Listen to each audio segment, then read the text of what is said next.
pedir preferência aqui, aguarde aí só um instante, que ele pediu ali a preferência, ele não vai ter citação, não, pode ficar aí. Vamos olhar esse processo aqui, que ele... Cadê? Qual é? O 90 do PJE. Apelação cível 90, é o relator, o desembargador Max William, é o 90, de número 005-086-667-2020.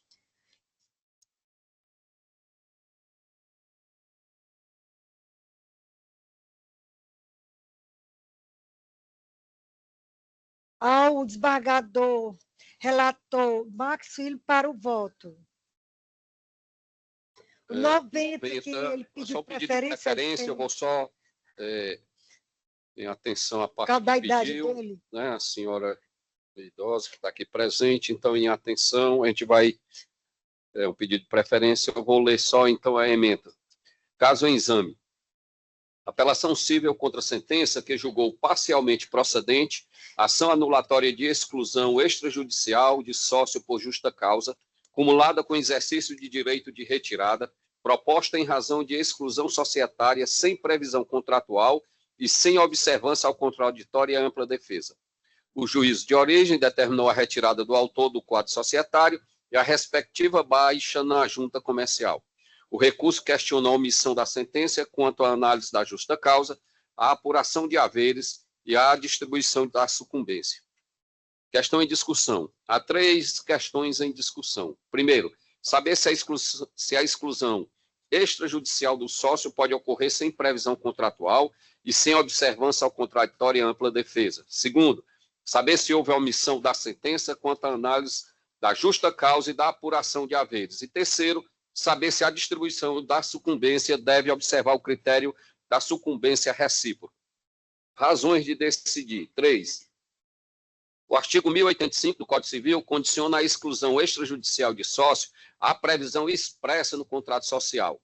A ausência dessa previsão, a exclusão somente pode ocorrer judicialmente, com garantia ao contraditório e ampla defesa, nos termos do artigo 5º, inciso 55 da Constituição.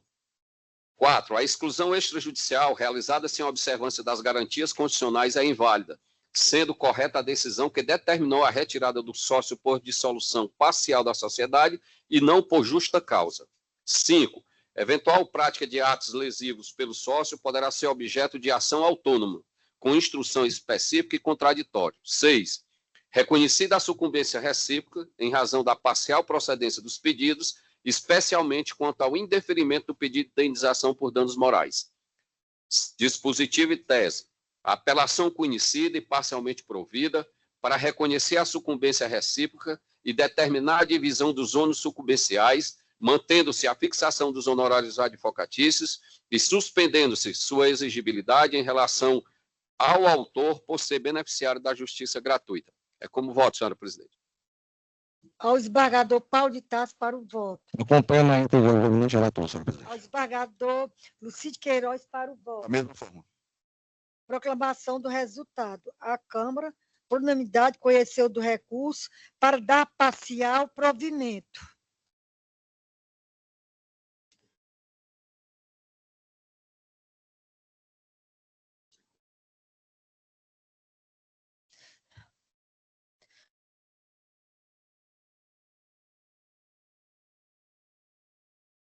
Que a gente estava é o C17.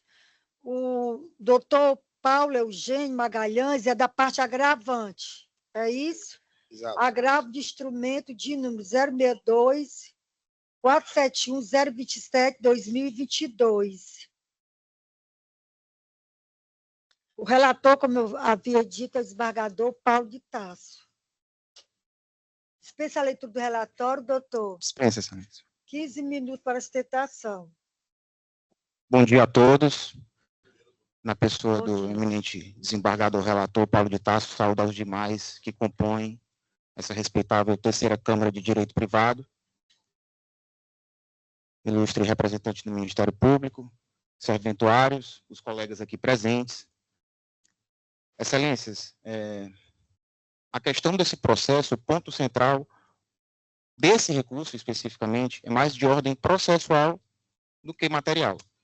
Porque já houve uma decisão, já para antecipar, já houve uma decisão colegiada, unânime, sobre o ponto central de todo o processo. E por que estamos aqui discutindo novamente? Toda a situação iniciou com um contrato de compra e venda de cotas societárias. O comprador, meu cliente, exigiu que o vendedor, como é comum, tradicional, nesses contratos, constasse a cláusula de não concorrência, para que ele não pudesse disputar com ele no mesmo ramo, no mesmo segmento, por um período de tempo específico.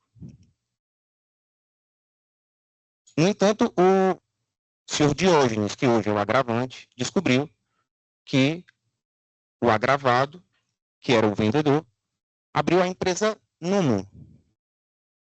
E essa empresa concorria diretamente no mesmo ramo.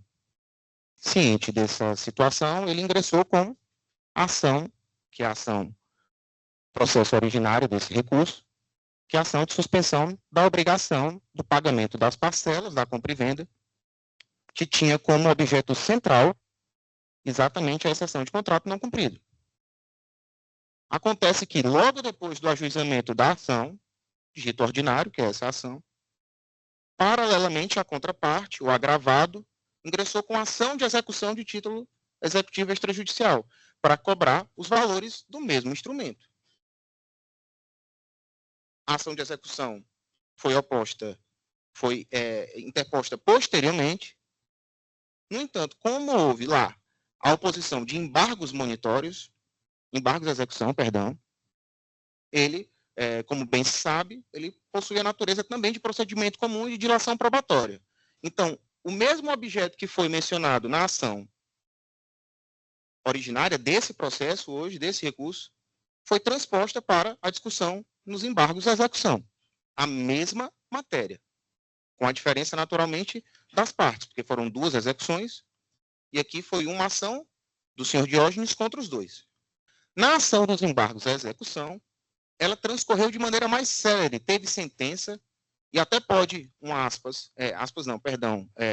parêntese, ser questionado por que não foi tudo julgado no mesmo juízo, aí por uma questão residual de competência das resoluções do TJCE, foi determinado que elas transcorreriam em juízos distintos. Pois bem, a ação de execução foi julgada e depois disso ela foi apelada.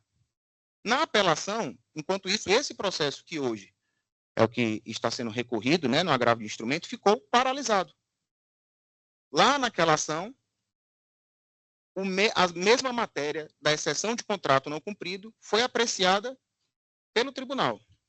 E num julgamento, também de relatoria do desembargador Paulo de Tarso, e com os demais desembargadores, acompanharam com seus pares, acompanharam integralmente e reconheceram que na matéria de mérito, no ponto de ordem merital, que seria exatamente a exceção de contrato não cumprido em virtude da afronta à cláusula de não concorrência pelo vendedor, reconheceu que houve aquela afronta e que, por isso, deveria ser extinta a execução. Então, a questão de ordem material foi decidida e hoje, inclusive, é objeto, ainda não transitou em julgado.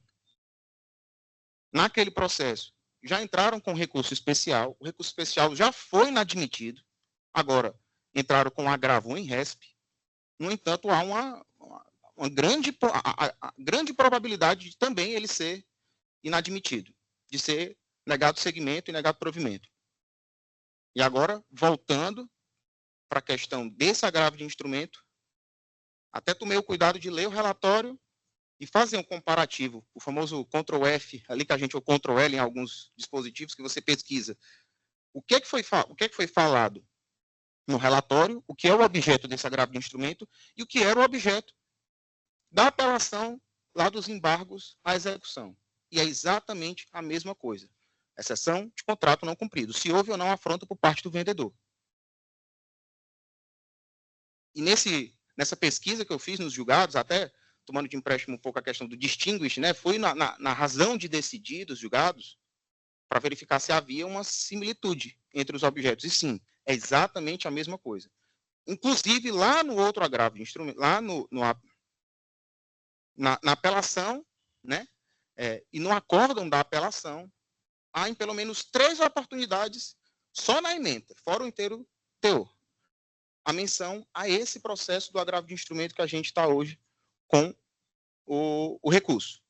Então, hoje, o que se espera, o que eu venho pedir aqui, Vossas Excelências, é que, fazendo essa análise, verificando se de fato há essa similitude entre os objetos, demarque, ou então, até por uma questão de estabilização, evitar decisões conflitantes, uma questão de segurança jurídica, uma questão que já está decidida em outro processo, dê provimento ao agravo de instrumento, ainda que seja para reconhecer que a matéria já foi decidida e o juízo de primeira instância desse processo já tome a ciência que essa questão não é mais um debate a ser trazido novamente nesse mesmo processo originário que é o da ação de suspensão. E é assim que eu requeiro o provimento do agravo de instrumento e, obviamente, se possível for, já fazer a remessa da comunicação para o juízo de primeira instância. Muito obrigado, Excelência. Parabéns, doutor, pela sustentação.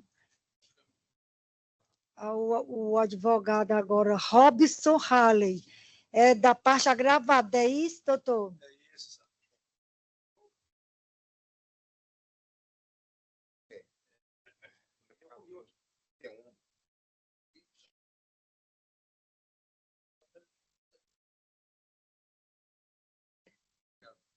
Senhor, por quê? Mas não sou eu de verdade.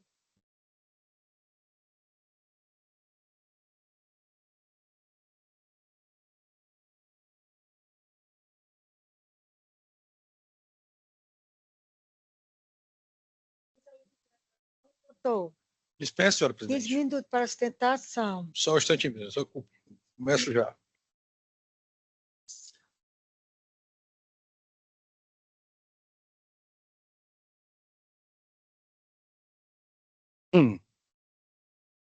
Maravilha. Senhora presidente, eu, antes de iniciar efetivamente as razões do agravado, em especial Antônio Virgílio Dias Henriques, quero cumprimentar Vossa Excelência, o que eu faço a todos os desembargadores nominalmente, desembargador Paulo de Tarso, desembargador Lucídio, desembargador Marcos William e desembargadora presidente. Recebam todos pessoalmente o meu mais sincero cumprimento e não podemos esquecer do ilustre desembargador Raimundo Nonato, que se encontra em ambiente virtual. Recebam todos os senhores os meus mais sinceros cumprimentos. Assistência aqui presente, colegas advogados, cumprimento os colegas na pessoa do doutor Paulo, que me antecedeu. Vejam que os advogados, embargador Paulo, a gente pode até não concordar com as teses, mas a gente se ajuda aqui dentro do possível, inclusive com a beca, né? Registrar, senhora presidente, Vossas Excelências sabem que eu tenho uma particular familiarização com as cortes de alçada, e me chamou a atenção, uma época, um colega no STJ, que ele foi fazer a sustentação oral, desembargador Lucídio, e com passagem popular bate e volta, não era, o filho estava com resumindo, ele teve que ir à sessão com o filho, o ministro João Otávio de Noronha registrou a presença do advogado, parabenizando também pela iniciativa que faz ao filho. Parabéns a Vossa Excelência, desembargador Lucídio. Vejo que Vossa Excelência está acompanhando o nosso Luan, que espero que tenha uma venturosa carreira no direito, se assim for a sua vocação. Ilustre representante do Ministério Público, Defensoria Pública, Assistência, recebam todos os meus cumprimentos. O doutor Paulo, que me antecedeu, naturalmente, defendendo os interesses do constituinte dele, foi absolutamente honesto intelectualmente ao, pelo menos, desenhar a questão. É claro que a nossa compreensão jurídica será distinta acerca do mérito em si. Há duas questões que precisam ser enfrentadas por essa corte nesse primeiro momento. De fato, andou bem, Sua Excelência, ao desenhar os fatos. Houve realmente a compra, por parte do agravante, das cotas sociais da empresa Seven, que hoje detém um nome distinto. Posso olhar aqui e dizer a Vossas Excelências. Ele foi renominada, isso é uma coisa que não tem problema nenhum. O objeto, todavia, não foi alterado. De fato, houve, por parte do agravante aqui, o inadimplemento dos pagamentos pactuados. Isso gerou uma ação de execução, em especial duas, que, afinal de contas, foi vendida pelo meu constituinte Antônio Henriques e pelo senhor Hugo. As ações de execução movidas, de fato, foram atravessadas por embargos à execução. No embargo à execução do Antônio Henriques, relatoria do desembargador Paulo, igualmente, houve o reconhecimento de, àquele momento, de ausência de certeza do título, salvo melhor juízo.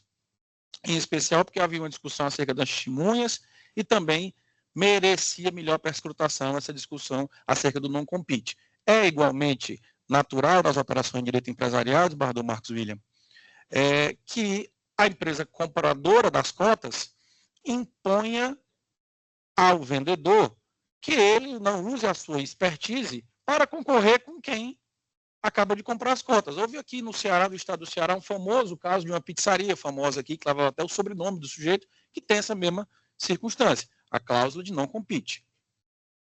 Essa discussão está relegada à primeira vara empresarial. Há de se observar que a primeira vara empresarial deliberará acerca da existência ou não da cláusula de não compete. A discussão, inclusive nas contrarrazões recursais, dão conta de que a empresa Uno presta um serviço completamente distinto da empresa Seven. Uma cláusula de não compete, desembargador de senhora presidente, não é uma mordaça empresarial. Ela é uma restrição, em regra temporária, para especificamente aquele ramo de atividade. Que isso é definido através do fim a que se destina a sociedade e, obviamente, do seu objeto social. Então, não se pode aqui, em momento algum, ampliar um instituto para que o meu constituinte tenha em si, desembargadora presidente, um verdadeiro grilhão agarrado em sua perna que o impeça de toda e qualquer atividade empresária. A Nuno, que é a empresa que sugestiona-se que tenha havido uma competição com a Seven, que foi a empresa que foi vendida, é um marketplace de recursos humanos. Nada tem a ver com operações financeiras, desembargador Lucídio. Absolutamente nada. É verdade que esse argumento do não compete serviu, e aí é preciso um pequeno parêntese, parafraseando aqui o colega Paulo, fazer o parêntese na fala, né? Se distinguir os institutos processuais. O que é uma execução e a natureza dos seus embargos e qual é o efeito jurídico da decisão dos embargos e a discussão de direito ordinário lá do ramo do direito empresarial. Há aqui, na nossa visão, uma questão prejudicial. Na prática, no sentido instrumental, o que busca uma execução? Usando o princípio da patrimonialidade, compelir ao devedor, o exequido, que arque com aquele valor que está sendo executado. Ok? Isso é pacífico. Não tem muita divagação. Eventualmente, numa ação ordinária que discuta se houve a infringência da cláusula, não é na ação de embargos e execução que se verifica ou não a ocorrência do não compete, ou da infringência a essa cláusula do não compete. As duas execuções, uma por decisão dessa casa, que está submetida ao agravo em recurso especial, que é de minha lavra, inclusive, extinguiu a execução, remetendo o exequente às vias monitórias, caso assim desejadas. Essa discussão o STJ finalizará ela por muito em breve. E na outra execução, por decisão, inclusive, da relatoria, se não me engano, na época do desembargador Durval, no caso do Hugo, eu não saberia precisar, também está suspensa. Então, a nossa primeira indagação é a instrumentalidade ainda, do ponto de vista da distrição, ou seja, o recurso está distrito ao seu pedido recursal. O pedido recursal é para suspender as execuções e impedir a atividade da NUMO, que sequer é ré nesse processo. Quer me parecer que suspender as atividades de uma empresa que nem é ré e que tem atividade flagrantemente distinta seria exacerbar o raio de atuação da demanda como um todo. Finalizando, para organizar no campo das ideias, desembargadores, é que nós temos as duas execuções já se encontram suspensas, ou seja, o exequído não está sofrendo os efeitos da execução. Portanto, o agravo de instrumento pede a suspensão de execuções que já se encontram suspensas pelo ataque dos seus instrumentos próprios, que são os embargos. Em segunda análise, pede que se suspenda as atividades empresárias da empresa Nuno, que, repito, nem é parte no processo, portanto, não poderia ser atingida pela tutela jurisdicional e, flagrantemente, exerce função e atribuição social e empresária absolutamente distinta da Seven, que foi a empresa vendida e adquirida pelo agravante. Essa discussão acerca da existência ou não, desembargador Paulo, do non-compete será travada lá nas vias adequadas do primeiro grau. O colega, e aí eu queria parabenizar o doutor Paulo, que muito habilidosamente já pede para estender os efeitos aqui, digamos assim, à distrição recursal. O recurso ele tem requisitos. Nós todos sabemos. Longe de mim querer assumir diante de Vossa Excelência o ar professoral. Mas, basicamente, é interesse, legitimidade e, em especial, utilidade recursal, que é uma derivação dos princípios elementares intrínsecos e extrínsecos do recurso. E, claro, a distrição recursal. Não se pode ampliar o objeto recursal ao sabor da vontade daquele que recorre. Eu não contrarrazoei essa matéria, por exemplo. Daí a necessidade dessa corte estar adstrita exatamente ao que está posto na peça de recurso. A questão preliminar suscitada traz ao lume e é escorada na questão da utilidade recursal. Essa corte, se caso entenda por prover o presente recurso, suspenderia duas execuções que já se encontram suspensas. Mas as operações são distintas, a natureza jurídica do negócio é distinta. Ok, compete a esta corte deliberar acerca disto. O meu tempo está encerrando, presidente? Eu não tenho algumas câmeras que têm um reloginho. Mas eu já estou me encaminhando para concluir. O caso não demanda maiores divagações. Existe uma questão de ordem protocolada por nós ontem, já à tarde, eu reconheço que Vossas Excelências foram pegos aqui de solavanco com isso, então peço já sinceras escusas, senhores desembargadores, senhora presidente, mas quis trazer ao conhecimento de Vossa Excelência, olha, as execuções que se buscam suspender já estão suspensas. E o item 2 do pedido recursal, quer me parecer que ele é nada mais que uma tentativa de trazer ao lume um debate, talvez iniciando um debate estrategicamente do ponto de vista da advocacia, talvez até no palco, na nossa visão, inadequado, portanto, nem deveria ser conhecido, eventualmente, o recurso nesse particular. E, caso conhecido, naturalmente, improvido. Nos autos e no memorial que levei a cabo a Vossas Excelências,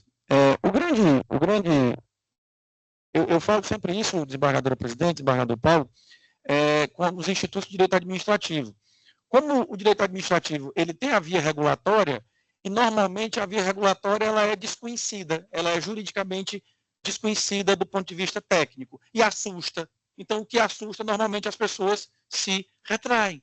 Ninguém se assusta com algo e se agarra com essa coisa. Imagine, desembargador, um leão é um bicho que deve me assustar, eu não vou me agarrar com ele. Então, há aqui mencionado por muitas vezes, porque o Antônio Henriques solicitou o registro ROIS da empresa Nuno. Ora, isso funcionar apenas como técnico, como agente, não incide, não inicia a atividade empresária nenhuma. E aí esse instrumento, o ROIS, é desconhecido, como é desconhecido, eu acabei de fazer a brincadeira, o que é desconhecido você assusta. E se assusta, você suspende a execução. Opa, tem mesmo a infringência do non-compete. Absolutamente não é o caso. Essa discussão potencialmente virá a ser trazida por esta casa, e provavelmente a esta Câmara, talvez até com os mesmos componentes, mas ela será desatada em primeiro momento lá pelo juízo da vara empresarial. Não há vinculação de prejudicialidade externa entre eventual discussão acerca da presença dos institutos de execução com eventual preclusão, ou melhor dizendo, vinculação técnica e intelectual de compreensão do direito com o juiz ordinário que irá discutir a existência da cláusula do não compete. É o juízo de primeiro grau, o competente, e aquele das varas empresariais, e não o do feito executivo. Portanto, não há vinculação com qualquer item que tenha sido decidido lá com este juízo de cá. Até porque os processos são, como eu disse, de natureza distintas. Concluindo, senhores presidentes, senhores desembargadores, senhora presidente, a empresa Seven está em pleno funcionamento há quase 3 anos. A única pessoa que não recebeu pelo seu pagamento, seu desembargador relator e demais desembargadores, foi o meu constituinte que vendeu as cotas. Alto lá. Aqui, nós não podemos ficar, com todo respeito, discutindo questões periféricas, esquecendo do ponto central do negócio jurídico. Alguém vendeu e não recebeu, e quem não pagou está explorando a atividade empresária. Ok? Vamos deixar isso delineado, do ponto de vista prático. Alguém comprou, não pagou e está explorando a atividade empresária. As razões de direito que levaram à suspensão das execuções, lá desatadas serão. E as questões ordinárias de validade ou invalidade do negócio jurídico como um todo será desatada no seu campo adequado, no locus adequado, que é a vara empresarial. Uma coisa não se vincula à outra. Contudo, pelo menos do ponto de vista patrimonial, a execução já está suspensa, não haverei de falar de suspensão do que já está suspenso. Do ponto de vista prático, é claro que se caso haja a compreensão de que são operações distintas e de fato são, se teria uma possibilidade de suspender o que está suspenso, mas utilitariamente não teria razão de ser. Não custa lembrar que o vagar desse processo com essas suspensões implica em, exatamente, aproveitamento da atividade empresária por aquele que comprou as cotas e não pagou. Me encaminhando para a conclusão, senhor presidente, que essa corte se debruça sobre a questão de ordem recém-lançada, absolutamente reconheço de afogadilho, mas está posta, e no mérito que vossas excelências conheçam do agravo do instrumento, pois bem manejado ao tempo e modo, mas no mérito negue-lhe provimento, em razão de não existir razão de ser desta suspensão das execuções, e, no mérito, não há de se falar em ocorrência de não compete, aqui não é o palco adequado, e a NUM sequer é parte, não podendo, portanto, ser atingida por eventual tutela jurisdicional com suspensão das suas atividades empresárias distintas daquela que o agravante adquiriu do agravado. Agradeço a atenção dos senhores e dos senhores, me coloco à disposição para esclarecimento adicional, agradecendo mais uma vez a atenção dos senhores e das senhoras. Muito bom dia. Bom dia, exatamente os 15 minutos. Olha aí, presidente. Ao relator, desembargador Paulo de Tarso, para o voto. Não, senhora presidente, antes de tudo, queria parabenizar os todos os advogados, doutor Paulo, doutor Robson, pela performance na tribuna, como sempre. Mas, antes de tudo, eu queria esclarecer aqui, em relação à questão da prejudicialidade, nós não estamos tratando de execução. A execução já foi tratada aqui na terceira Câmara, foi afastada porque não havia título executivo. Contrato sem a assinatura de 2 testemunhas, então perdeu a certeza e afastamos a execução por conta exatamente disso. Então, essa prejudicialidade externa está afastada totalmente porque são situações bem distintas. Aqui nós estamos tratando da questão contratual, que está sendo discutida lá no primeiro grau, e vamos decidir se há, no caso, por conta do descumprimento do contrato, se há a necessidade de suspender o pagamento do contrato, das obrigações contratuais, e também, como foi pedido lá no primeiro grau, a questão do não funcionamento, vamos dizer assim, dessa empresa, a empresa não poder exercer suas atividades. Então, é só isso. Então, afastando essa questão prejudicial externa, por tratar questões totalmente distintas. Então, diz que o julgamento de procedência da ação de execução, nós não estamos tratando de execução, por parte deste colegiado, não esvazia o objeto do presente recurso, considerando que as ações são autônomas, o que descaracteriza a suposta prejudicialidade externa com o presente feito. Então, eu vou sugerir, estou sugerindo a seguinte emenda. Direito civil e processo civil. Agravo instrumento em ação de suspensão de obrigação contratual, combinado com indenização por perdas e danos. A ausência de prejudicialidade externa de descaracterização. Execução julgada improcedente pelo colegiado que não esvazia o objeto da ação de suspensão de obrigação contratual. E resignação do agravante, contrato bilateral em que eram previstas obrigações recíprocas entre vendedor e comprador. Falta de demonstração pelos agravados do cumprimento integral de sua parte na avença, que justificaria o direito à cobrança dos valores contratuais. Exception non adimplete contractus em decorrência de cláusulas de não concorrência. Empresa NUM, o nome da empresa NUM, que atua no mesmo nicho de concorrência.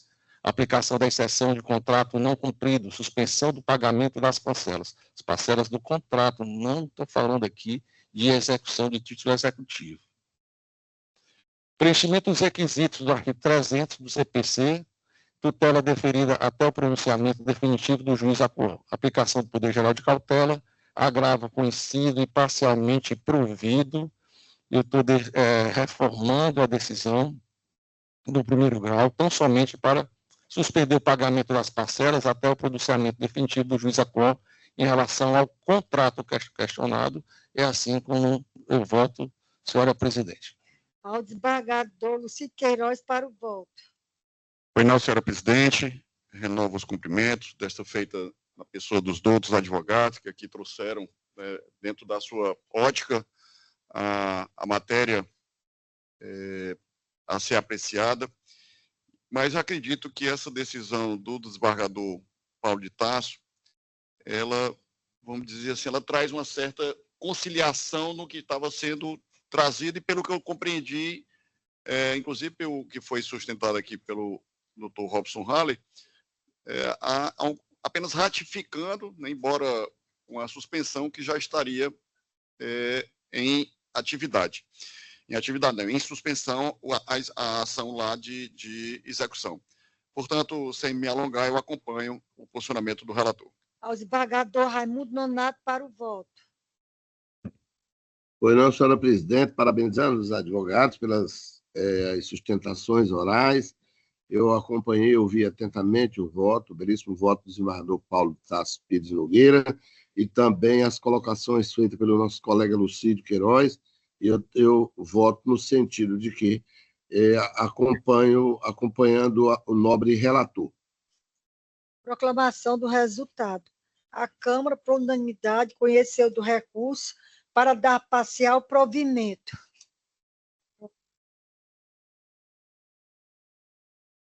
Senhora presidente, muito bom dia. Me permitam, senhoras e senhores, me despedir da tribuna, deixando todos um bom dia e que fiquem todos com Deus e bom restante de trabalho. Muito obrigado.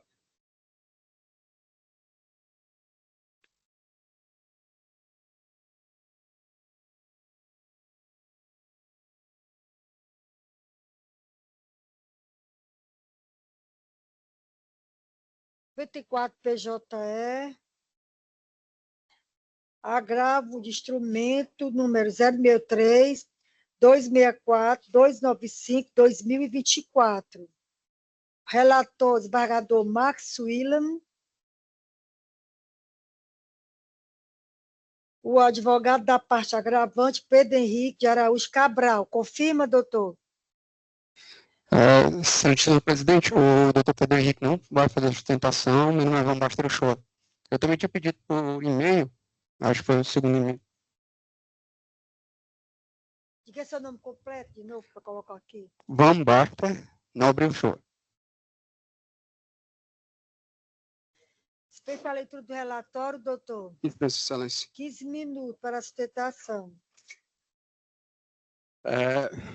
Primeiramente, meu bom dia a todos, principalmente na figura da excelentíssima presidente. Vou tentar ser o mais breve possível, dado a hora também, né, já está aproximando da hora do almoço. O processo, em síntese, ele se trata de um agravo de instrumento que, em razão de uma decisão do juiz Acor, que considerou válida a citação da senhora Ana Carolina, certo? O que acontece? Nosso entendimento, desembargador Marcos William, o juízo, ele aplicou indevidamente a teoria da aparência. Primeiro, por quê? Porque a senhora Ana Carolina, ela não tem poderes para representar a agravante, muito menos tem qualquer vínculo com essa, né? Com a agravante. Não participa dos quadros societários, nem tem poderes para tanto. E outra questão também importante é que o local no qual foi feita a citação não é condizente com a sede da agravante, que foi devidamente mostrado nos autos. E isso comprova que o entendimento do juízo monocrático, dada todas as vênias, foi um entendimento errado, um entendimento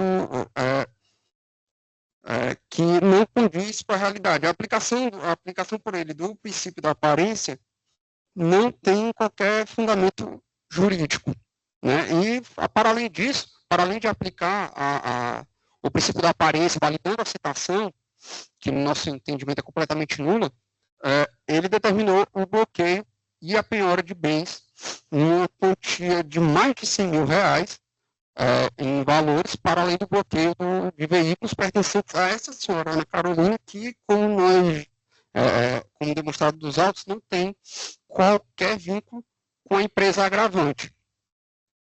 Essas são as nossas razões, de forma bem rápida, simples, e nós pedimos o provimento do agravo para que seja conhecida da nulidade da citação. Parabéns, doutor, pela sustentação. Ao relator desembargador Marcos William para o voto. Obrigado, senhora presidente. Reitero o cumprimento, Vossa Excelência, eminentes pares. Cumprimento também o doutor Van Basten, é isso? Isso. Nome de craque da seleção da Holanda. Parabenizo pela sustentação. E passo então a leitura da proposta de emenda. Agravo de instrumento interposto por parte promovida, objetivando a reforma de decisão interlocutória proferida nos autos da ação de execução de título extrajudicial, movida pelo Banco do Brasil, que determinou o bloqueio de valores e validou citação da pessoa jurídica em endereço diverso da sede social. O agravante alegou o vício da citação e ilegitimidade da fiadora Ana Carolina Guimarães Vidal para receber a citação, além da impenhorabilidade dos valores bloqueados por pertencer a terceiro à lei ou à relação processual. Questão em discussão. Há duas questões em discussão. Primeiro, definir se houve vício na citação da pessoa jurídica executada diante da citação recebida por fiadora, que se identificou como representante legal em endereço diverso da sede. E dois, estabelecer se os valores bloqueados em nome da fiadora podem ser convertidos em penhora. Razões de decidir. 3. A citação da pessoa jurídica é válida quando realizada no endereço em que a citada exerce suas atividades e recebida por pessoa que se apresenta como representante legal, aplicando-se a teoria da aparência. 4. A jurisprudência do STJ é pacífica no sentido de que a citação de pessoa jurídica pode ser considerada válida, mesmo quando recebida por quem não detenha poderes expressos de representação, desde que não haja recusa ou ressalva quanto à legitimidade do ato. 5. A fiadora Ana Carolina Guimarães Vidal consta expressamente no contrato de cédula de crédito bancário como garantidora solidária, tendo assumido os encargos em caso de inadimplência, o que legitima a constrição de seus bens. 6. O comparecimento espontâneo da parte executada nos autos supre eventual nulidade de citação, conforme artigo 239, parágrafo 1º do CPC. 7. A ausência de prejuízo demonstrado inviabiliza o reconhecimento de nulidade nos termos do princípio pars nullité sans griffe. Dispositivo e tese, recurso desprovido. Agravo interno a ele vinculado, prejudicado. É como voto, senhora presidente. Ao desembargador Paulo de Tarso para o voto. Acompanho a relatoria, senhora presidente. Desembargador Lucídio Queiroz para o voto. Oi, não, senhora presidente. Inicialmente, cumprimento o doutor advogado pela sustentação, mas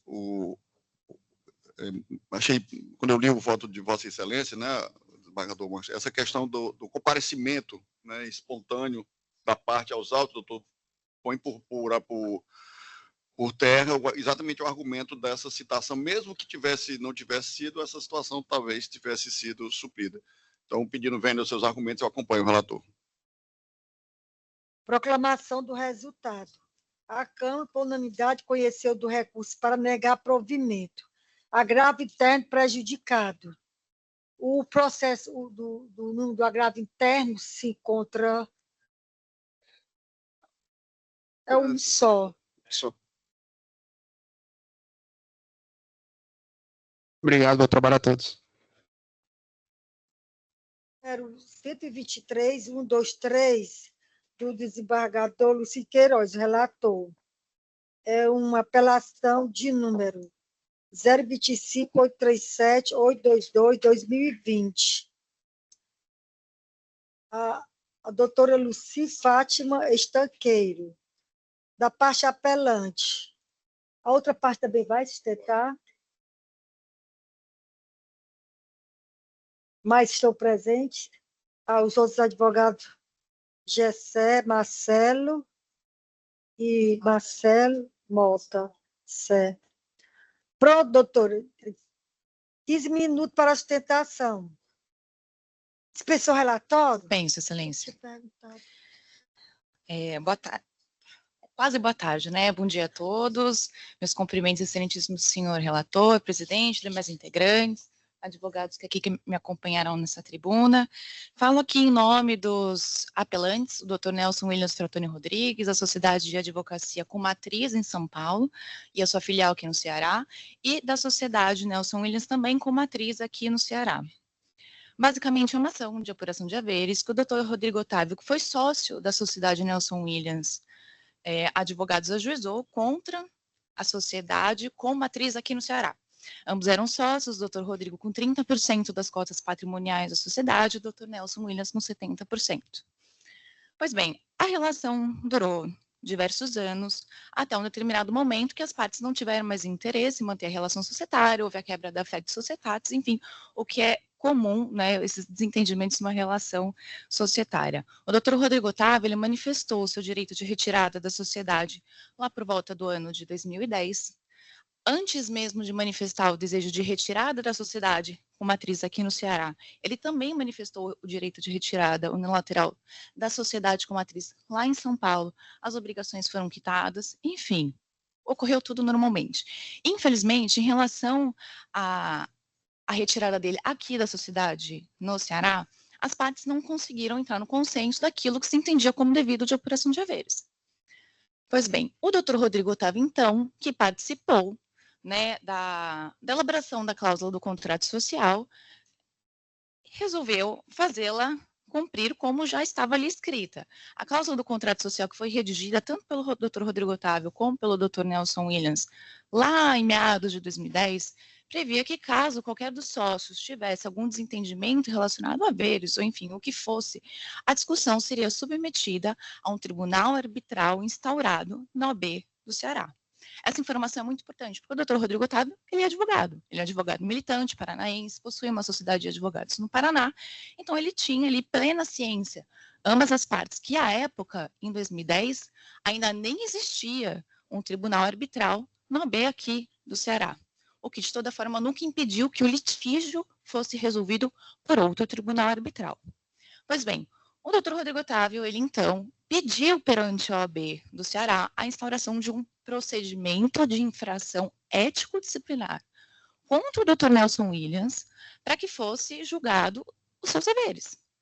Assim que a sociedade recebeu, na verdade, o Dr. Nelson Williams recebeu esse pedido de instauração, a alegação do escritório, na verdade, do Dr. Nelson, foi no sentido de que não existe instauração de procedimento ético-disciplinar para apuração de haveres de sociedade contra um sócio em um procedimento disciplinar ético. Excelências, o processo foi instaurado no Tribunal de Ética e Disciplina. O processo tramitou durante 10 anos no Tribunal de Ética e Disciplina pelo fato de que a OAB, em nenhum momento, resolveu instaurar um tribunal específico para que aquela questão fosse julgada. O processo tramitou no TED, chegou ao Conselho Federal, o processo voltou, e em um determinado momento, o relator do processo disciplinar entendeu que, olha, já estavam há quase 8 ou 9 anos o processo tramitando, a cláusula compromissória era válida, e considerando o direito do Dr. Rodrigo Otávio, o que nós teríamos ali, o tribunal entendeu na época, na verdade, o doutor desembargador, ou desculpa, o doutor relator, entendeu que deveria se aplicar o regimento interno do TED para julgar um procedimento arbitral de ação de dissolução de sociedade, o que, com a divina vênia, é um absurdo. O que o escritório fez naquela ocasião foi deixar muito bem claro que no TED, o processo não poderia continuar, porque deve obedecer um regimento e um procedimento arbitral específico. Está na lei de arbitragem, a vontade das partes foi nesse sentido. Pois bem, o parecer do relator do procedimento ético disciplinar foi encaminhado, se eu salvo engano, para o revisor apresentou uma manifestação contrária. Na verdade, o entendimento do revisor falou, não, de fato, eu não posso julgar essa matéria aqui, porque isso aqui a gente está para julgar um procedimento ético-disciplinar e não um processo de apuração de haveres que deve ser movido contra a sociedade e não contra uma pessoa natural, um sócio, e que então, OAB seccional do Ceará, que você instaure um tribunal arbitral para que faça cumprir o que está previsto no contrato social. A OAB nunca fez isso. A OAB nunca fez isso. O escritório possui alguma responsabilidade sobre isso? Não. O doutor Nelson possui alguma responsabilidade sobre isso? Também não. O doutor Rodrigo Otávio errou na escolha do procedimento. O que o doutor Rodrigo Otávio deveria ter feito à época e continua errando com o ajuizamento dessa ação de apuração de haveres? Porque na medida em que ele escolhe um procedimento arbitral numa cláusula, num contrato social que ele assina, ele é advogado e ele ratifica, ele tem que prever e fazer aplicar o que está na lei de arbitragem. E a lei de arbitragem, ela não deixa margem de dúvida alguma no sentido de que, não existindo uma cláusula compromissória cheia, que eu digo em que eu elejo o tribunal, eu elejo o procedimento, o que vai acontecer? A cláusula, na verdade, ela não é inválida. A gente não tem aqui uma patologia para que seja reconhecido judicialmente a nulidade dessa cláusula. O que, na verdade, nós temos é uma cláusula compromissória vazia. É basicamente isso, excelências, porque lá em 2010, quando o doutor Rodrigo Otávio ele assinou o contrato social e ratificou a cláusula compromissória, quais são os requisitos de validade da cláusula compromissória previstos na lei de arbitragem? As partes têm que ser capazes, tem que estar previsto um instrumento escrito, tem que estar assinado e, o mais importante, arbitralidade. A gente tem arbitralidade, são direitos patrimoniais disponíveis. Então, basicamente, o que nós tivemos é, se à época, em 2010, a OAB foi omissa, o doutor Rodrigo Otávio escolheu o procedimento errado e continuou escolhendo com o ajuizamento desta ação, o que ele deveria ter feito é se valido do procedimento previsto no artigo 6º da lei de arbitragem, que é o quê? Se eu não consigo instaurar a arbitragem, porque o tribunal não existe, e passado mais de 10 anos ele nunca foi instaurado, e as partes nunca imaginaram que isso fosse acontecer, porque nós tivemos a instauração de diversas câmaras arbitrais em diversas seccionais do OAB, ele deveria ter notificado a sociedade, com base no artigo 6º, para que as partes fizessem um compromisso arbitral. Isso nunca foi feito. E caso mesmo notificado, a sociedade não tivesse concordado com isso, o que o doutor Rodrigo Otávio deveria ter feito também, se valida do artigo 7º da lei de arbitragem, que prevê a ação de instituição compulsória de arbitragem. Aí sim o Poder Judiciário teria legitimidade e poderia analisar esta questão. Porque o que nós temos aqui, a cláusula compromissória continua válida, né? E a despeito de diversos dos argumentos que eu fiz questão de ressaltar no recurso de apelação, eu venho aqui encarecidamente sustentar basicamente em relação a essa questão da arbitragem, porque de fato é uma questão um pouco mais complicada, né? O fato de as partes nunca terem conseguido se conciliar depois de mais de 10 anos da saída do doutor Rodrigo Otávio, não está pelo fato de que a sociedade não quer pagar aquilo que o doutor Rodrigo Otávio entende que é de direito. Porque a saída, a retirada unilateral dele já aconteceu, foi averbado, e o próprio Tribunal de Ética assim decidiu que a retirada 15 de setembro de 2010. O que eu venho aqui sustentar, o que nós alegamos, é que não dá para o doutor Rodrigo Otávio, com todo respeito, pedir um unicórnio em relação à apuração de haveres, e a sociedade, pelo simples fato de que o processo ficou 10 anos tramitando num tribunal absolutamente incompetente para resolver a questão, eu ser obrigada a arcar com isso. Existem procedimentos específicos. O doutor Rodrigo Otávio deveria ter observado. É simplesmente isso que a sociedade requer. Que seja observada a lei de arbitragem. Ela está ali para ser cumprida. Ultrapassado esse ponto da questão de arbitragem também, aí uma segunda observação que eu faço diz respeito à ilegitimidade da Sociedade Nelson Williams, com matriz em São Paulo e filial aqui no Ceará. O doutor Rodrigo Otávio ele ajuizou a ação inicialmente contra a Sociedade Matriz do Ceará. O doutor Nelson Williams foi citado com base no artigo 601 do CPC, lei de consórcio passivo necessário, o procedimento estava tramitando normalmente, até que houve um pedido de emenda da inicial para acrescentar no polo passivo a Sociedade Matriz em São Paulo e a filial do Ceará. A alegação de grupo econômico, todos sabem que o CPC fala que a mera alegação por si só não é suficiente para que eu faça essa desconsideração, ainda que incidentalmente, ali como foi feita. Mas a questão, excelências, é que eu também faço questão de bater o pé com a devida vênia, é que a argumentação que foi utilizada para a emenda inicial e para que fosse determinada a inclusão da sociedade matriz em São Paulo no polo passivo seria no sentido de que, numa eventual execução, a sociedade estaria ali para garantir o pagamento dos haveres. Só que ainda estamos num processo de conhecimento. A causa de pedir é apuração de haveres. Quem que é o devedor da apuração de haveres? É a sociedade Nelson Williams com matriz aqui no Ceará. A sociedade com matriz em São Paulo não tem nada a ver com isso. O doutor Rodrigo Otávio foi sim sócio lá, ele se retirou, a averbação foi feita, as partes quitaram-se em relação aos haveres que eram devidos à época, e a única questão que remanesceu foi aqui no Ceará.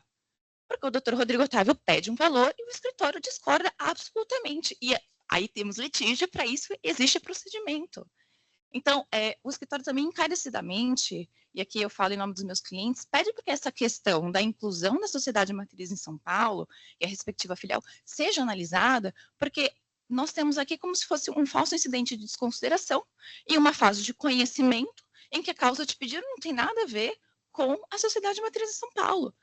Se o doutor Rodrigo Otávio ele quer acrescentar a sociedade matriz em São Paulo para que venha a ser uma garantidora, porque é isso que ele escreve, justifica na emenda da petição inicial, que isso seja feito, então, depois da segunda fase da apuração de haveres, né, que tem a liquidação, e então para que ela seja incluída nessa função.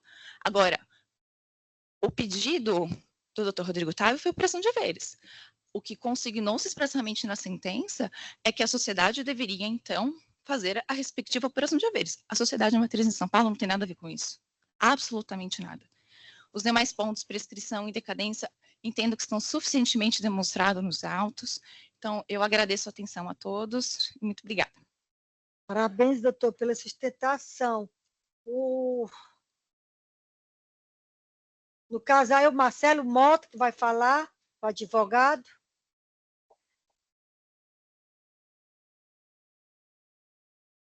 Deixa eu perguntar aqui.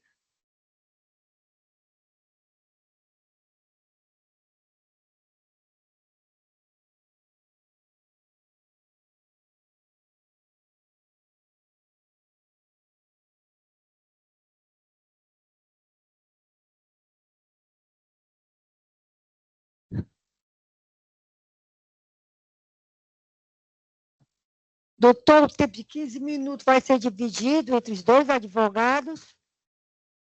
Excelência, inicialmente, não, mas se porventura precisar, eu vou ceder tempo aqui para o doutor Gessé. Essa é a leitura do relatório. Com certeza. 15 minutos para a sustentação. Bem, inicialmente, nosso cordial bom dia a todos dessa colenda Câmara do Tribunal de Justiça do Estado do Ceará. Cumprimento inicialmente a digníssima presidente, desembargadora Cleide, ao eminente relator, desembargador Lucídio, desembargador Paulo de Tarso, desembargador Marcos William, desembargador Raimundo Nonato, que nos acompanha virtualmente, ao nosso querido defensor público, doutor Carlos, à Procuradoria de Justiça, aos colegas advogados, cumprimento o doutor Gessé Fonteles, a Lorena, em nome dos servidores. Bem, eu inicialmente gostaria, ao iniciar minha fala, desembargador Lucídio, de cumprimentar e parabenizar o que a advogada que me antecedeu veio aqui a essa tribuna falar. De forma educada, urbana, sutil, ela buscou com muita habilidade desviar o foco principal do que nós devemos discutir nesse recurso. Nós estamos aqui a tratar de uma apelação oriunda de uma apuração de haveres que tramitou na 2ª Vara Empresarial, aqui de Fortaleza, numa sentença que dissolveu parcialmente a sociedade Nelson Williams Advogados, com a OAB inscrição aqui no Ceará de número 390, inscrição essa que foi realizada em outubro de 2004.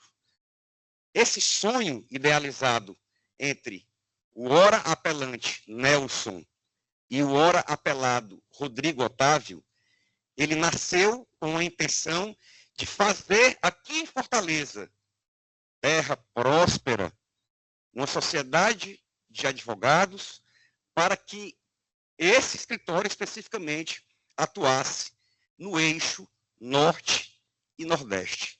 Pois bem, essa parceria, essa sociedade, que não era tão somente em um caráter comercial, vamos falar assim, porque existia entre eles um laço, inclusive, familiar. Ambos eram cunhados.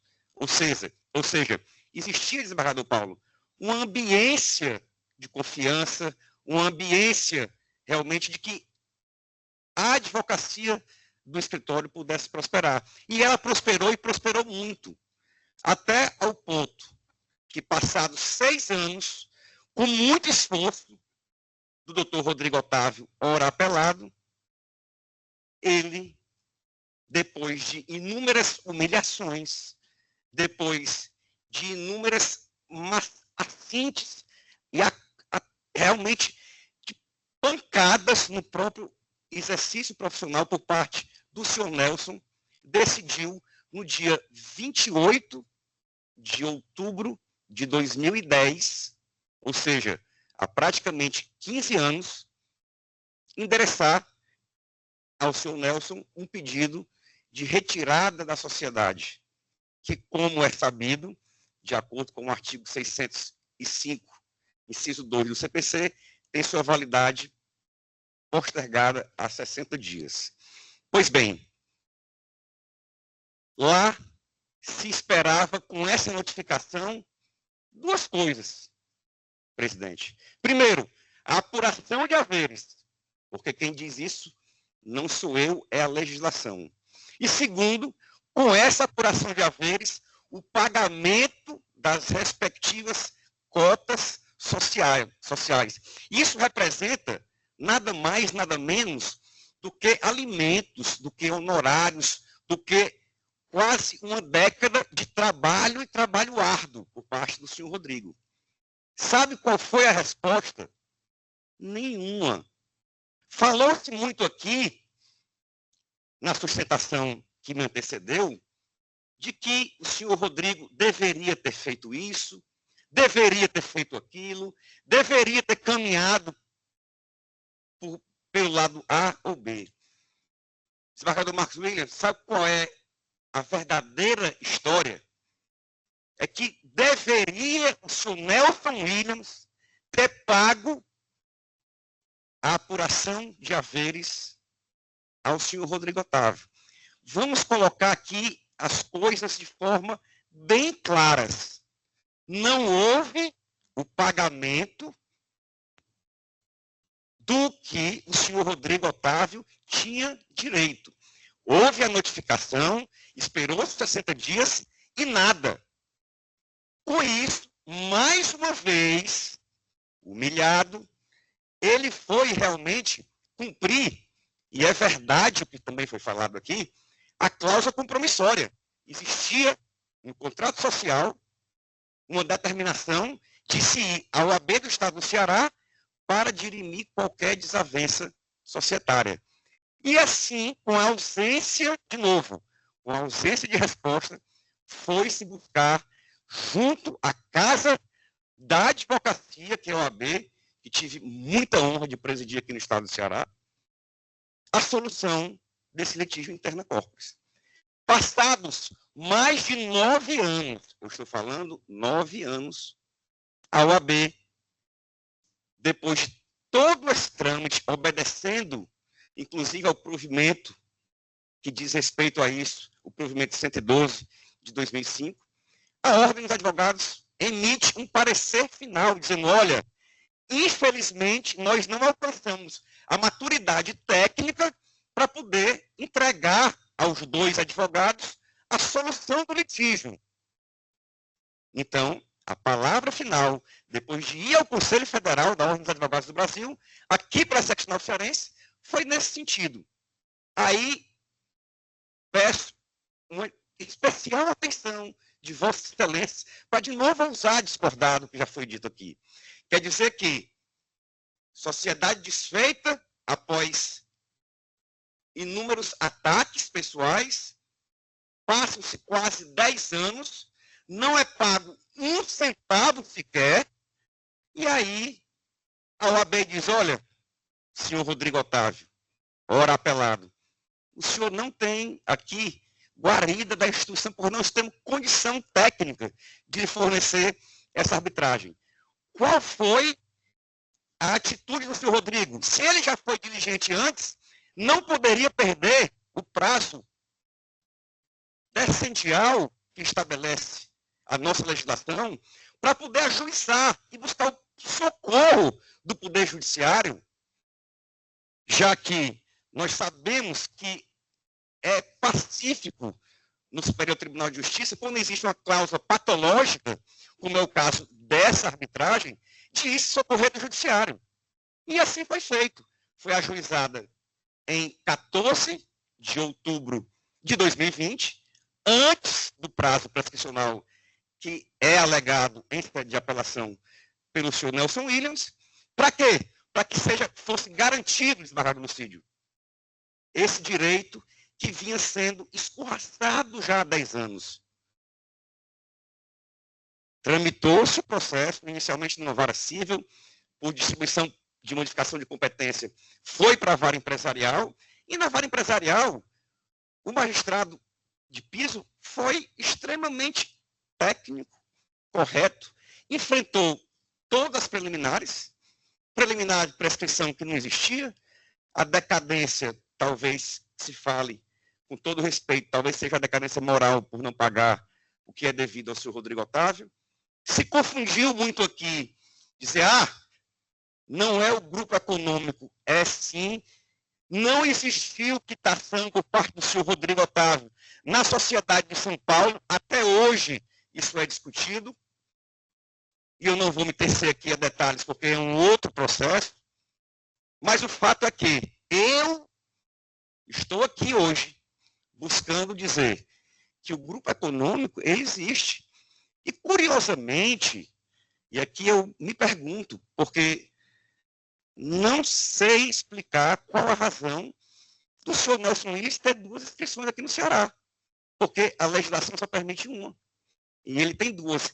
Esvaziou a 390, que era a sociedade com o doutor Rodrigo Otávio, para colocar na OAB 700 de alguma coisa, para que, em eventual apuração de haveres, lá na frente, como foi determinado na sentença de piso, o senhor Rodrigo fosse, mais uma vez, prejudicado. Então, excelências, o que eu venho aqui, sem querer mais tomar o tempo, sem querer mais encher dos ricos detalhes, nós estamos a falar o quê? Inexiste prescrição, pelos motivos já delimitados, bem como a decadência. A existência do grupo econômico é patente.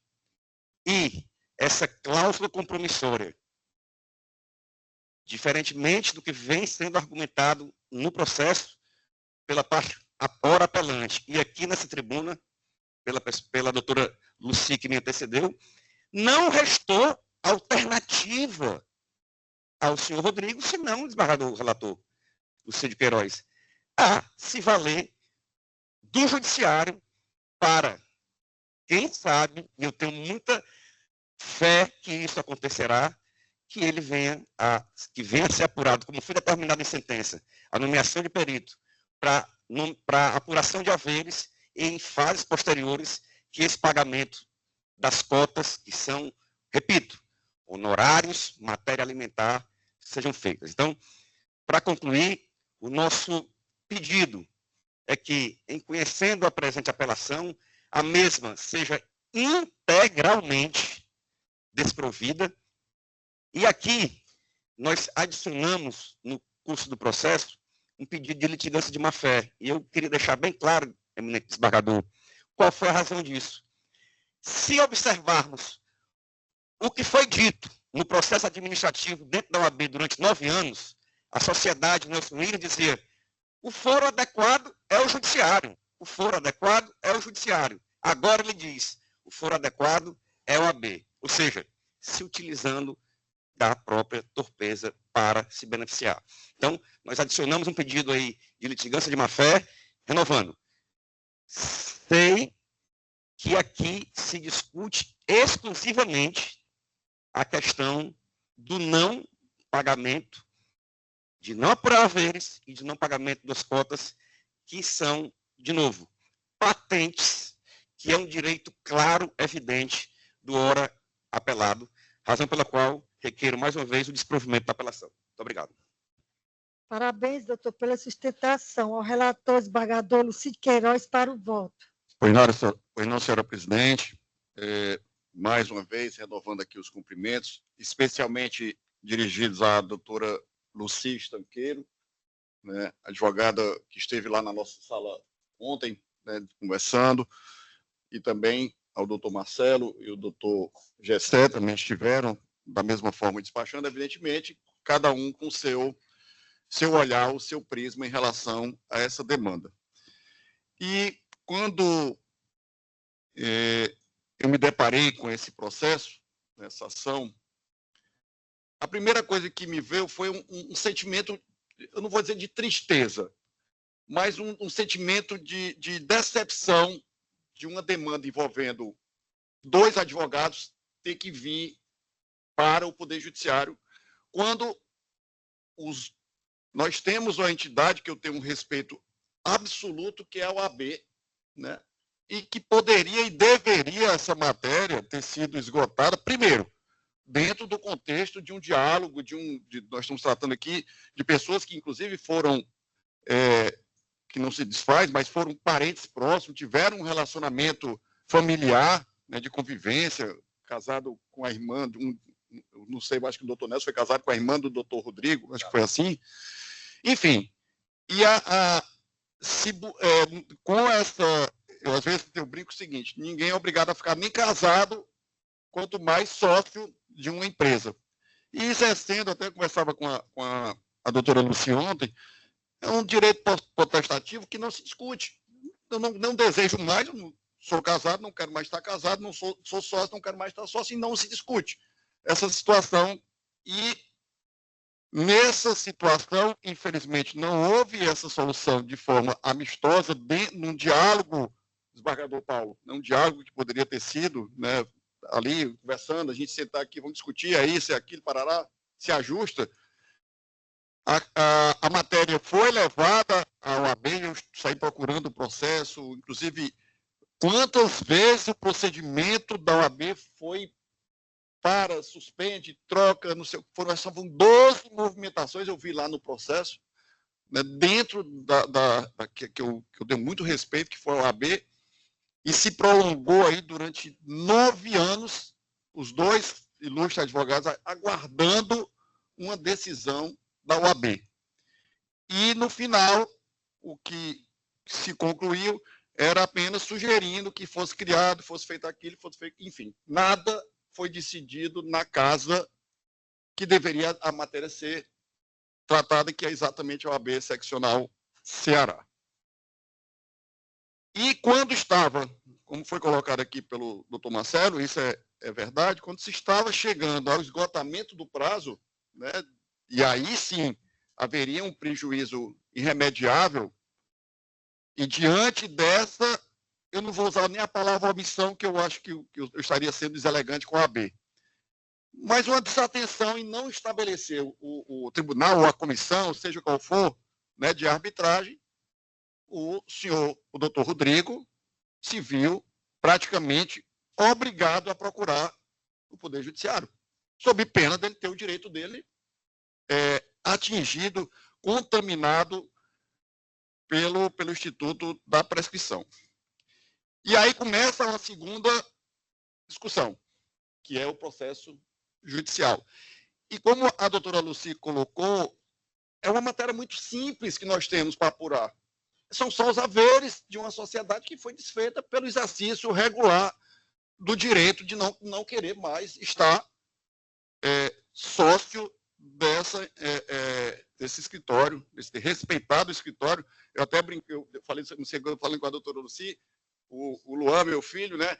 No primeiro momento eu sou meio desligado de nome, e ele, quando ele viu, ele disse: ah, pai, eu conheço esse escritório. Eu até brinquei com a doutora, eu disse assim, ele é um grande escritório de advocacia. Aí os filhos não, mas pai, ele tem rede social, tem não sei o quê, e meu filho, inclusive, acompanha. E eu, assim, realmente eu sou desligado. Mas, assim, o que a gente vê é que realmente a matéria poderia ter sido muito bem solucionada, né, no âmbito, vamos dizer assim, doméstico. Mas não foi, chegou, e nós temos que adentrar e apurar e julgar. É uma obrigação nossa, nós estamos aqui postos como desembargadores para rever, reexaminar a matéria que já foi decidida lá pela vara empresarial.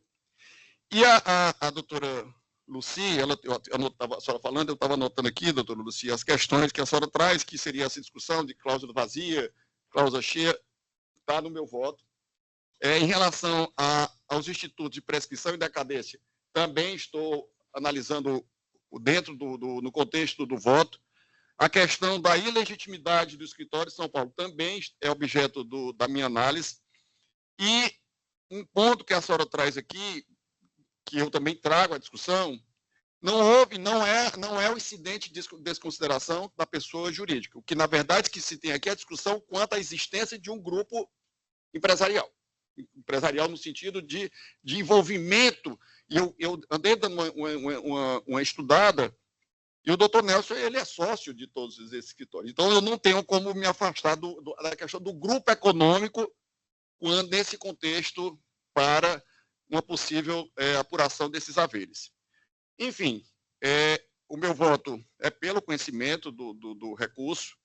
Essa questão que o doutor Marcelo também traz da incidência da multa por litigância de má-fé também está sendo apreciado.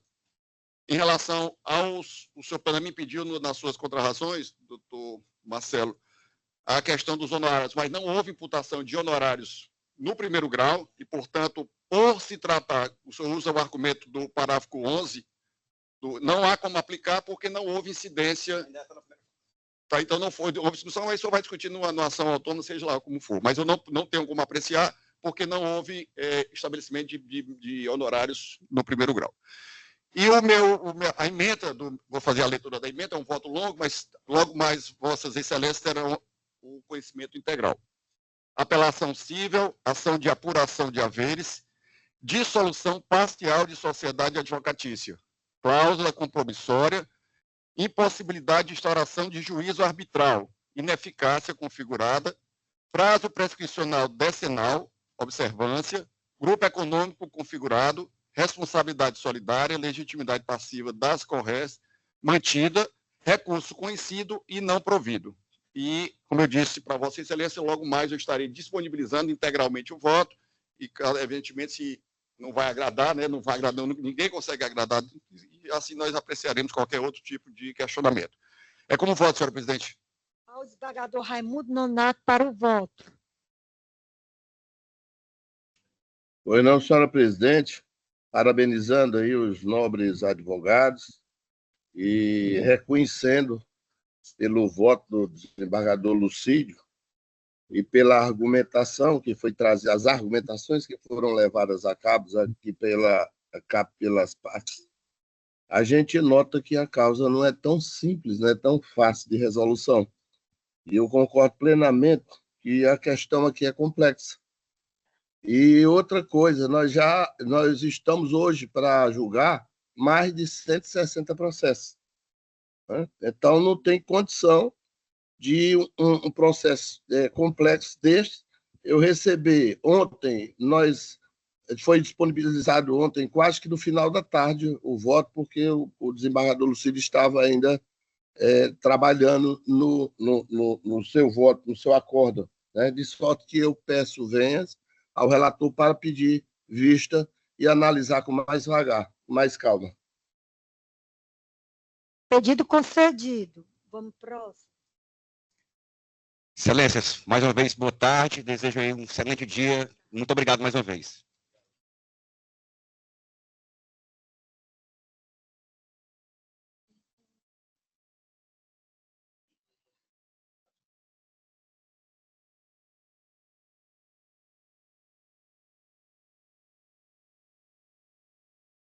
O 98 PJE. É um agravo de instrumento de número 063, 484, 882, 2024. O relator desembargador Max William. A advogada da parte agravante, Débora Daiane Alves Vieira. Confirma, doutora? Dispensa a leitura do relatório. Dispensa, excelência. 15 minutos para a explicação. Muito obrigada, excelentíssima senhora desembargadora presidente, excelentíssimos senhores desembargadores que compõem essa egregia Câmara de Direito Privado, colegas advogados, muito bom dia a todos. Aliás, muito boa tarde já, né? Excelências, minha fala vai ser bem breve, dado o horário. E eu falo na tribuna, na qualidade de patrona da parte agravante, a Nilende, para sustentar as razões de um agravo de instrumento interposto contra uma decisão que indeferiu uma ilegitimidade passiva. De início, excelências, para lhes trazer um breve contexto sobre o caso, essa demanda que tramita no primeiro grau, ela se origina de uma ação indenizatória ajuizada pelo agravado, o senhor Roberto Amora dos Santos, em razão de uma alegação de uma adulteração em um veículo que ele adquiriu, veículo esse que é bem antigo e a cadeia dominial já passou aí por cerca de 8 proprietários. A Newland, a parte agravante, ela foi inserida no polo passivo dessa demanda por ter, lá em 2009, recebido um veículo de uma negociação que ele realizou com o cliente. Todavia, excelências, a posse desse veículo na Newland durou apenas 6 dias. 6 dias. Isso porque não era no interesse da Newland ter aquele veículo no seu estoque. Então, o que foi acordado?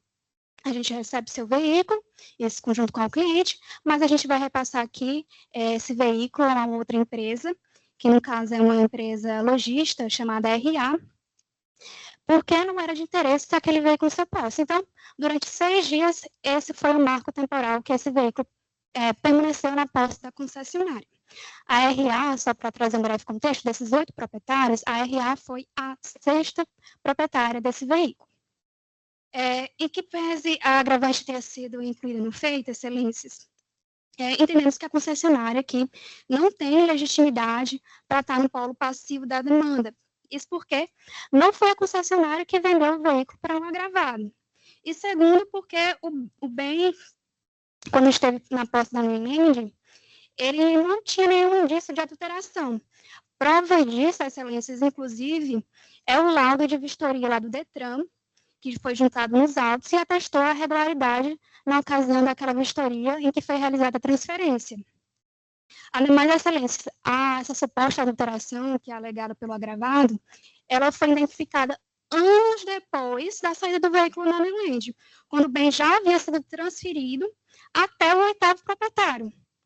Ou seja, excelências, não temos aqui um nexo de causalidade direto entre a situação que é reclamada pelo agravado e a participação da Newland aqui nesse caso. Outro caso, outro ponto, excelências, que também é importante destacar, que embora o agravado também tenha incluído a empresa agravante no feito, não é juridicamente admissível a responsabilização em cadeia de forma automática de todos os antigos proprietários de um veículo com um defeito ou um vício identificados anos depois, especialmente quando aqui não há qualquer indício de que a Newland tenha dado causa a essa questão dessa adulteração. Todavia, excelências, mesmo sendo evidente aqui a ausência de nexo de causalidade, o juiz de origem ele indeferiu a preliminar de legitimidade passiva por entender que a matéria se confunde com o mérito. Contudo, com toda a vênia, né, o entendimento do juiz de primeiro grau, a gente entende que essa análise da ilegitimidade passiva, ela não se confunde aí com o mérito da demanda, mas sim é um pressuposto de validade da relação processual, que além de poder, né, ser analisada nessa fase processual, também está evidente aí a questão da ilegitimidade passiva na Newland, e o nosso recurso é no sentido de que seja reformado esse ponto da decisão, a fim que seja acolhido o agravo e declarada a ilegitimidade passiva da Newland. Esses são os termos da nossa manifestação, excelência. Parabéns, doutor, pela sustentação. O desembargador relator Marcos William para o voto. Obrigado, senhora presidente. Reitero o cumprimento de Vossa Excelência, eminentes pares, cumprimento a doutora Débora. Parabenizo pela sustentação oral. E de pronto informo, doutora Débora, que por estarmos julgando ainda a questão em agravo de instrumento, eu entendo que há uma necessidade de uma maior dilação da prova para verificar a questão da legitimidade da Newland, né? Sendo assim, faço a leitura da ementa do acordo. Agravo de instrumento interposto por Newland Veículo Limitada contra decisão interlocutória proferida nos autos de ação indenizatória ajuizada por Roberto Amora dos Santos, quem deferiu o pedido de exclusão da agravante do polo passivo, sob o fundamento de que a alegada legitimidade passiva demandava análise de mérito e instrução probatória. O agravado afirma que adquiriu o veículo, posteriormente apreendido por adulteração do chassi, fato que ensejou sua prisão por 3 dias. A agravante sustenta que apenas intermediou a venda do automóvel e não contribuiu para a fraude, requerendo sua exclusão da lite. Questão em discussão. A questão em discussão consiste em determinar se é possível reconhecer de plano a ilegitimidade passiva da empresa Newland Veículos Limitada para figurar no polo passivo da ação indenizatória sem necessidade de instrução probatória. Razões de decidir. A ilegitimidade passiva só pode ser reconhecida de forma antecipada quando manifesta e inequivocamente demonstrada nos autos, sem depender de dilação probatória. A autora da ação afirma que a agravante integrou a cadeia de fornecimento do veículo adulterado, o que, em tese, atrai sua responsabilidade solidária, conforme a teoria do risco do empreendimento e a jurisprudência consolidada sobre a cadeia de consumo. A análise acerca de eventual responsabilidade da agravante pela comercialização do veículo com chassi adulterado exige apuração fática quanto à sua atuação na cadeia de venda, sendo incompatível com decisão interlocutória. A manutenção da agravante no polo passivo até o julgamento de mérito visa resguardar a efetividade da tutela jurisdicional, não implicando pré-julgamento da demanda. A jurisprudência pátria reconhece a necessidade de instrução probatória quando a controvérsia sobre legitimidade passiva não se resolve com documentos constantes nos autos. Dispositivo, recurso desprovido. É como voto, senhora presidente.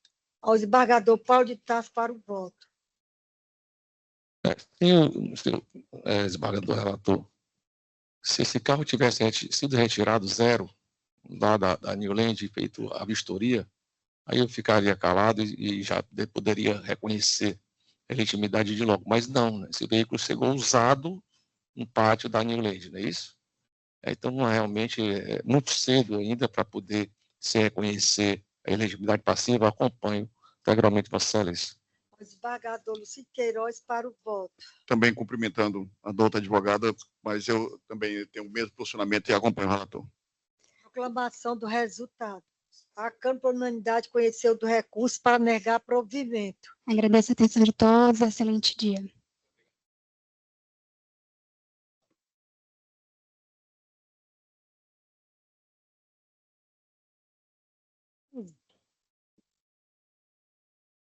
PJE, agravo de instrumento de número 063, 838, 149, 2024.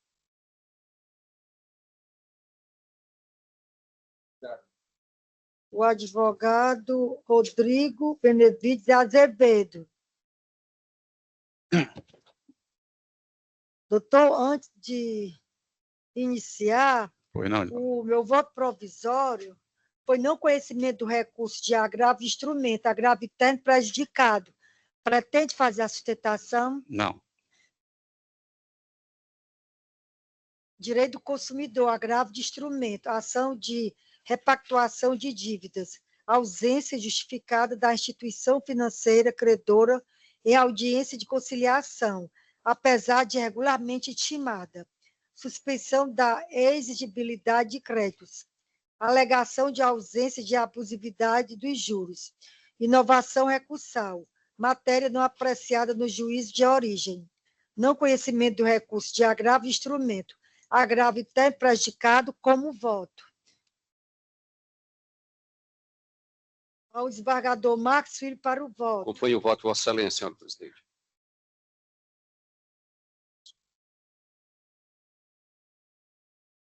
Ao desembargador Paulo de Tarso para o voto. Vossa Excelência, senhor presidente. Proclamação do resultado. A Câmara, por unanimidade, acordou em negar conhecimento ao agravo de instrumento e vir consequencial julgar prejudicado o agravo interno interposto. Obrigado aí, Obrigado.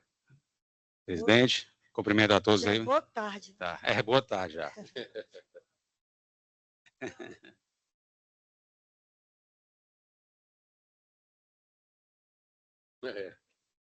Não? Tá não, doutor. Próximo. Apelação cível 118, PJE 118, 118. Desembargador Paulo Tasso é o relator. Apelação cível de número 025, 657, 652, 2021. A advogada Gabriela Pinto, da parte apelante.